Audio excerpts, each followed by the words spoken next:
Bonjour, everyone. Bonjour. Hello. Say Ani. Ani, that's Ojibwe. It's hello in Ojibwe. I'm honored to be asked to do the opening prayer this evening. Welcome. So, Creator, we thank you for being with us this evening, for bringing blessings to this event. We ask that you walk with us, head forward in the days, better equipped with information, better equipped with more love for one another, better equipped for the interconnectedness we all have with one another. Creator, we come together to honor the partnership that's been established to create awareness and education on Chanie Wenjack's story.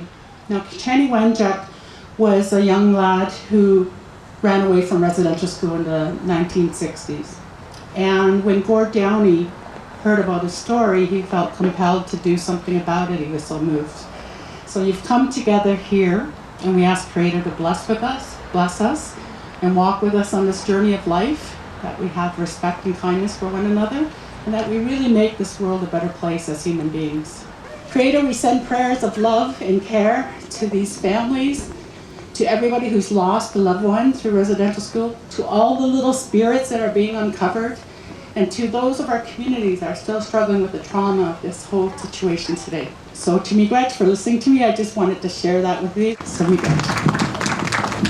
Thank you, Val. Our story goes back to our parents being teachers in Moose Factory on Northern Ontario by James Bay, having a history connected to the residential school system. We wanted to do something. That's why we partnered with the Downie Wenjack Fund to do a legacy space. We wanted to do a ReconciliACTION.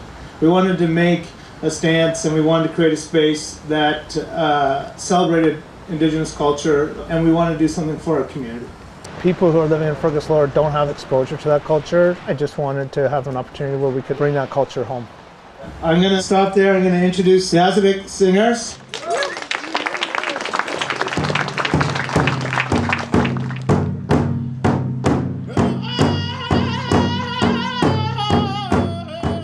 What we did is we created a learning space for treaties, starting with treaties from this particular place of Fergus and going throughout Ontario and nationally. Dalton Associates does most of the work up in the Treaty 9 and Anishinaabe Treaty 5 areas, so we wanted to make sure that we highlighted the treaty spaces up there as well. Having the treaty maps was important so people can realize that these are kind of legal obligations. Our treaty territory is the Haudenosaunee, but that was purchased by the English from the Anishinaabe, the Mississaugas of the Credit River.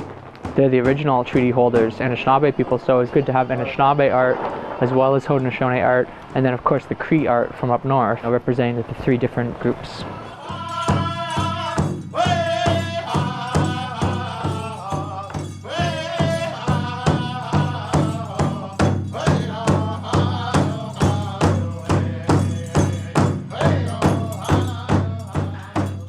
I think for dance, when people go to the powwow, you dance with other people and you just dance for healing. You dance around the circle, you dance for your people, you dance for your family, you dance for your community. So that's what it's for. You dance for the hurting. The way I was taught was the dancing means the story. You get up and tell your story. It's like mental health for you to represent where you've gone, where you've been, what you're doing, and how to help people. Like my dance, when I dance, I think about going hunting in my community and out in the land. And that's where I dance. Like I dance when I'm sneaking in a bush. I do the same things when I'm dancing. I just want to say thank you, and it's good to dance. It's good to feel alive when you're dancing. I feel alive. I don't see anybody but what's in my head and the story behind my dance. So, miigwech. We are so honored to be here tonight commemorating Secret Path Week. If you're not sure what that is, it's a very meaningful time for us because it actually commemorates October 17th and October 22nd, which are the dates that Gord and Chanie each joined the spirit world. Chanie Wenjack would have only turned 68 years old this year. So as Val said, this is not ancient history. If he had survived the residential school system, he would be here with us today. Our organization was created by two families coming together to inspire change, to honor Chanie and Gord's legacies, and to build awareness, education, and connections. When Gord and his siblings learned about Chanie's story, he had been a touring musician at that point for more than 3 decades. He had visited every corner of this country, and he was writing songs about what he thought was the Canadian experience as he knew it. But he realized that if he were only discovering the truth about residential schools towards the end of his own life, there are many more like him, and this lack of understanding is what contributes to division and inequity that we see every day. He wrote 10 poems imagining what Chanie's journey would have been like, and with the blessing and the involvement of the Wenjack family, these became 10 songs, a graphic novel, and an animated film that we use as educational tools today in legacy spaces like this one. Legacy spaces are safe, welcoming places where conversations about our collective journey towards reconciliation are encouraged and supported. They're a physical space, but they're also a symbol of an organization's commitment to this process. The program is especially close to my heart because it allows us to reach people who were denied this education earlier in their life. They may not have been raised in community, or they may be new to this country and are struggling to understand its true history. Creating a dedicated space for growth and learning empowers us all to be part of the conversation, and it creates meaningful change in our workplaces and communities.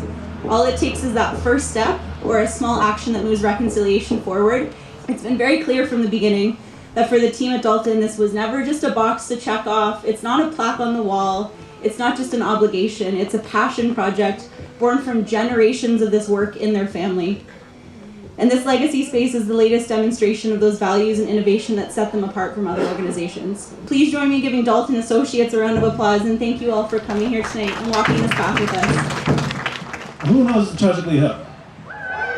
Of course, right? It's an honor to play in this legacy space. I acknowledge the land that we're on and the great indigenous peoples in this territory. We're honored to be here tonight. Enough of the talking, let's get to singing.